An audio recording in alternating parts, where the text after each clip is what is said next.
মসজিদা, যখন তোমরা দেখবে যে কোনো মানুষ মসজিদের দেখাশোনা করে, মসজিদে আসে, মসজিদ দেখাশোনা করে, মসজিদ আবাদ করে, মসজিদ আবাদ করে, ফাশহিদু লাহু বিল ঈমান, তোমরা তাকে ঈমানদার হিসেবে সাক্ষ্য দিয়ে দাও। আমরা আসবো তো মসজিদে, কি বলেন, মসজিদে আসবো, মসজিদে এসে কি করব, এরকম ধুলে দেখবো মুয়াজ্জিন সাহেব ধুলে কেন মসজিদে, কি বলেন, ওই জায়গা মাকড়সার জাল কেন?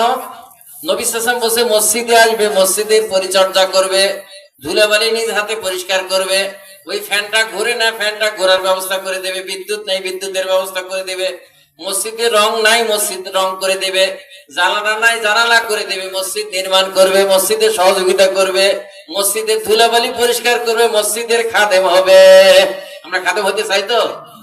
নবী সাল্লাল্লাহু আলাইহি ওয়াসাল্লাম বলছে যারা মসজিদের খাদেম হবে, মসজিদের কি করে, মসজিদ দেখাশোনা করে, মসজিদে আসে, মসজিদ আবাদ করে, তাদেরকে তুমি ঈমানদার হিসেবে সাক্ষ্য দাও। ফাইনাল্লাহ তাআলা ইয়াকুল, আল্লাহ তাআলা বলেন, ইন্নামা ইয়ামুরু মাসাজিদাল্লাহ, তারাই মসজিদ আবাদ করে যারা আমানা বিল্লাহ, যারা আল্লাহকে বিশ্বাস করে। বুঝা গেল, যারা মসজিদ আবাদ করে তাদের এক নাম্বার কোয়ালিটি হবে, তারা ঈমানদার হবে। কি হবে? ঈমানদার হতে চায়।